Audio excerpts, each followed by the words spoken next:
Hey guys, so I kind of feel like Sid is feeling ignored because I keep talking about dwarves, but you know, he's he's there. He's a good kitty. Anyway, this guide here is about your adventurer tome. So you can find this by going on adventurer's tome, or just hitting the N button on your keyboard. So you will see the adventurer's tome for the current continent that you are on. This is a collectibles system for completion of an area.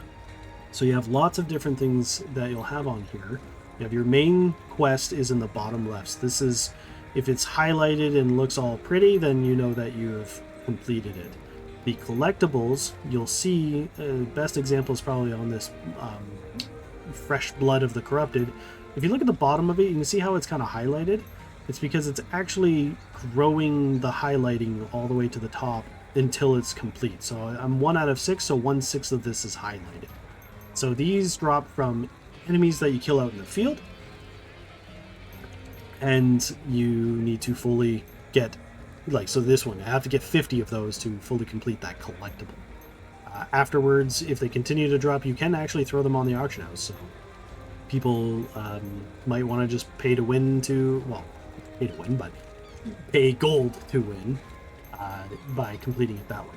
Then there is a cooking section here. So these are specialty things that you had to cook based on rare ingredients that you had to get throughout this continent for another set of completion. Your vistas are those the little telescopes that when you find them, it zooms the map out and shows you everything in the area. Very cinematic. You need to get all of them in the area for that to be completed. Your dungeons, I've left one of them open here. So you can see in the bottom one, I've completed the normal difficulty, which is the little blue icon. And then the hard difficulty is the red icon. You need to do both to complete that dungeon collectible per region. So you can see I haven't done the hard dungeon one here. It's not highlighted red. Then you have your boss monsters in the area. So in Enceladus, you have to take them down. In this area, it's only one. So some of them are timed bosses where they only show up at certain times, maybe certain days. So it's somewhat difficult to actually finish those off. Then you have these specialty monsters. So the ones that you'll find that have... they're named, basically. So you can see I've killed one of them, and it's got the little check mark. So you have to go through and find each of them, kill all of them. The Another Story and the Hidden Stories, these are referencing additional quests. I haven't bothered to do any side quests in this area, so I have not completed them. The Another Story, like, so when you hover over it, it'll say, you know, a little bit more info. It might give you some hints as to how to go do it. Then you have your rapport, which is all the NPCs in this zone. You need to max out their rapport, I believe. Yeah, you have to get them to trusted. So that's probably going to be one of your harder tasks to complete a continent. Then your triports. So you have to find all the triports. So in this case, 15 out of 15.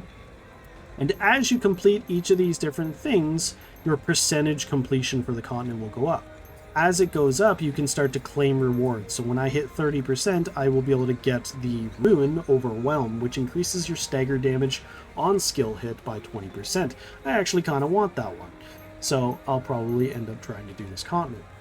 Now you can change which continent you're looking at. So the very first one was Rethramis.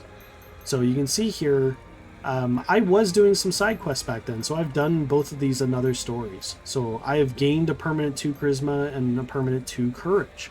So you can see there's a lot of really good rewards that you can get that will develop your character. And as you complete each of these things, apparently there's a dungeon there that I don't even have. I've never unlocked it. So I know that because there's the question mark. So you can also see content that you might have missed. You know that you haven't fought this boss before. So like there's a big boss world monster that you can go take down. So it's not only helpful for finding content that you haven't done, but also getting the completion and getting your rewards. So in this case, like this one here, I got a card from here, and that card's actually, I believe, in my current set. You can get more stat potions, emotes. You can get stuff for your stronghold. This is a relic, so it's a relic rapport item, which gives the biggest rapport boost to an NPC if it's their favorite one.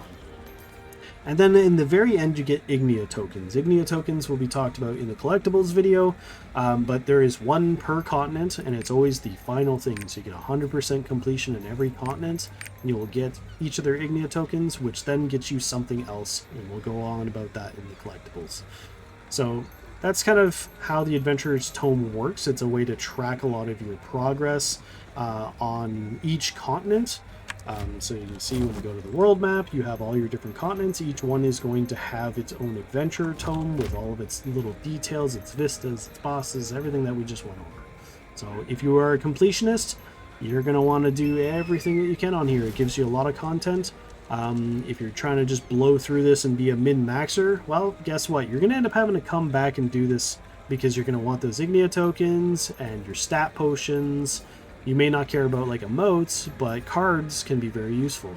So just about every content type of player will eventually do their adventure tomes. And, you know, a lot of this stuff is a lot of fun too. Very cinematic with the vistas as well. Wait, this one I haven't done another dungeon in West Luterra. Where are all these dungeons hiding? See, that's so now I know that it's called the Greyhammer Mine. So if I were to go to Luterra, might be able to actually search it? No. So I know that there is a Greyhammer Mine somewhere in Luterra because of this, and I've never discovered it. I also know that I apparently didn't do the hard mode back then, which is odd because I thought I was doing all hard modes throughout the whole game. I may have misclicked back then. So that's Adventurer Tomes. Cheers.